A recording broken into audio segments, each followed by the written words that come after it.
Assalamualaikum warahmatullahi wabarakatuh. Perkenalkan, nama saya Muhammad Rafiq dengan NIM 072. Di sini saya akan mereview jurnal tentang analisis korespondensi, yaitu di sini saya dengan mereview dengan judul penentuan posisi toko karpet dengan metode korespondensi analisis. Selanjutnya yaitu ada latar belakang. Nah, latar belakang dari penelitian ini itu didasarkan pada pentingnya keberadaan usaha mikro, kecil, menengah itu UMKM itu. Nah, untuk salah satu produk UMKM yang sedang berkembang ini yang saya review ini yaitu karpet yang diminati oleh banyak masyarakat.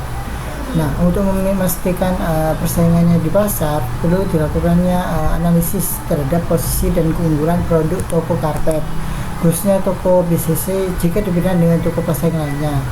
Dengan menggunakan metode korespondensi ini, penelitian ini bisa tahu posisi dan keunggulan toko BCC serta menyusun strategi pemasaran yang tepat untuk meningkatkan daya saing di pasar.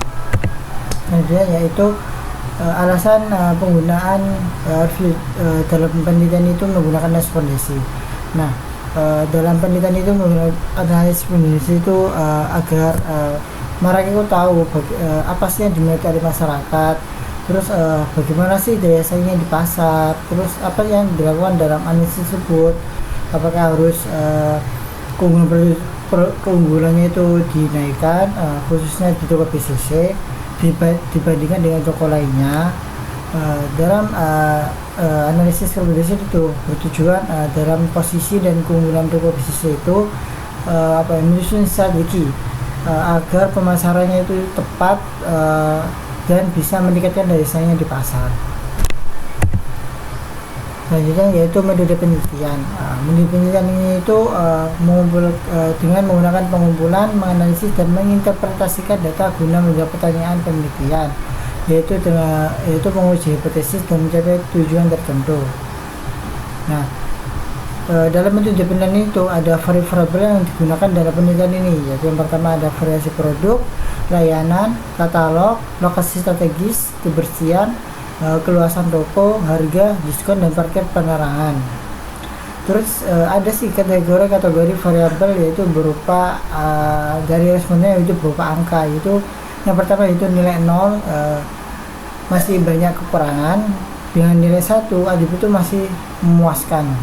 Contohnya itu ada tabel kontingensi, yaitu terbentuk dari data tersebut, yaitu tabel silang yang menyajikan jumlah responden yang memberikan penilaian tertentu terhadap masing-masing atribut di setiap toko. Nah, selanjutnya ini terdapat tabel kontingensi yang saya dapatkan dari jurnal tersebut. Nah, selanjutnya yaitu inilah hasil dari korespondensi, yaitu dari raw profile.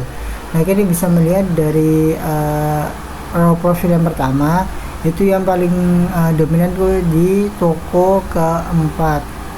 Nah, untuk atribut kedua itu lebih unggul toko 1, 2, 3, dan 5 daripada toko 4. Untuk atribut yang ketiga itu lebih dominan ke toko 1 dan toko 5. Dari atribut keempat itu lebih dominan ke toko 4. Untuk atribut kelima itu dilihat dari paling besar itu paling dominan ke toko 1, 3, dan 5. Dari atribut ke-6 lebih dominan ke atribut nomor 3, toko nomor 3. Dari atribut nomor 7 bisa dilihat dari analisis yang terbesar itu dari toko 1 dan toko 3. Atribut yang ke-8 dilihat itu lebih dominan ke toko 3 karena paling besar itu kan angkanya. Untuk atribut yang ke-9 itu angka yang paling besar itu di toko 2 dan toko 5. Dan analisis yang terakhir itu nomor 10 bisa dilihat dari angka yang paling besar yaitu toko 1. Nah, itu kan dari raw profilnya. Nah, ini ada kolom profilnya. Dari kolom profil kita lihat dari toko yang pertama itu yang paling besar itu bisa dilihat dari toko dari atribut nomor 4, 5, dan nomor 7. Yang paling besar itu dari nomor atribut yang ke-10. Untuk toko yang kedua yaitu kolom kedua, yaitu bisa dilihat dari data yang paling besar itu yaitu nomor atribut nomor 9. Toko yang ketiga itu lihat kita yang paling besar itu dari toko nomor 10, atribut nomor 10. Nah, untuk toko yang keempat, kita bisa lihat lebih dominan ke atribut nomor 4. Nah, untuk yang toko kelima lebih dominan ke toko yang nomor 4. Nah, selanjutnya itu analisis dari summary. Nah, kita bisa lihat dari dimensi kita tuh memilih dari angka 1, karena kita lihat dari account for itu kan rata-ratanya itu harus lebih dari 0,2.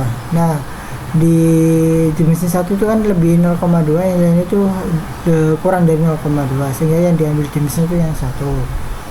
Terus dari account for udah, kumulatifnya itu kita ambil angkanya itu udah melebihi. Terus kita yang ke signifikannya. Nah, kita dari signifikannya itu angkanya itu 1. Nah, harusnya kan kurang dari 0,5, sehingga dalam penilaian itu kurang signifikan dalam atribut atau toko-tokonya itu. Nah, untuk row and column points itu analisis gabungannya dimensi 1 dimensi 2, kita bisa melihat toko dimensi itu memiliki keunggulan dibandingkan 3 atribut, yaitu kebebasan bergerak di dalam toko, harga produk terjangkau, dan harga diskon. Dengan demikian, toko BCC itu dapat menambah luas toko, menurunkan harga produk yang menaikkan potongan harga untuk menarik pelanggan di toko NY, HPC, dan UC dan HNC. Risetnya lebih lanjut bisa dilakukan untuk produk UMKM lain yang banyak beredar di masyarakat dan menyerap banyak tenaga kerja untuk meningkatkan kesejahteraan banyak orang. Nah, kita bisa dilihat dari titik-titik warna biru dan warna merah. Jika mereka saling berdekatan biru sama merah, itu artinya ada hal khusus gitu. Jika mereka saling menjauh, itu kok ada keunikan tertentu dari atribut dari toko tersebut gitu. Nah, untuk selanjutnya yaitu kelebihan dan kekurangan artikel ini. Untuk kelebihannya yaitu artikel ini sudah menggunakan metode korespondensi analisis yang tepat agar untuk memetakan posisi toko. Nah, sudah dalam metode korespondensi analisis ini mereka menggunakan SPSS 25 sehingga analisis itu berstruktur. Nah, data ini pun diperoleh lewat survei dan wawancara, yaitu pelanggan-pelanggan setianya. Nah, kelebihannya itu ada sebuah atribut yang cukup komprehensif gitu. Nah, yang terakhir itu hasilnya itu dan tabel yang kuat ini hingga mudah dipahami. Untuk kelemahannya itu kurang adanya uji reliabilitas atau validitas kuesionernya, kurang ada itu.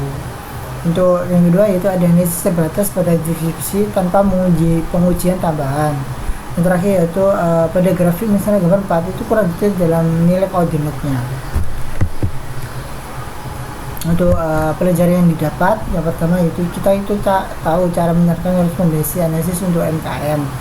Yang kedua yaitu pentingnya kita peta persepsi bagi strategi pesaing. Yang terakhir yaitu cara memilih atribut dan memberi rekomendasi praktis dari hasil statistik, yaitu syarat yaitu membesar jumlah dan variasi responden. Tambahkan uji validitas atau reliabilitas data, terus kombinasi dengan analisanya. Yang kedua yang keempat yaitu grafiknya itu harus lebih detail, yaitu koordinat, jarak, inersianya. Yang terakhir yaitu perluasan ke UMKM dan lainnya untuk generalisasinya. Sekian presentasi dari review jurnal saya yang saya sampaikan ini. Apabila ada salah kata, wassalamualaikum warahmatullahi wabarakatuh.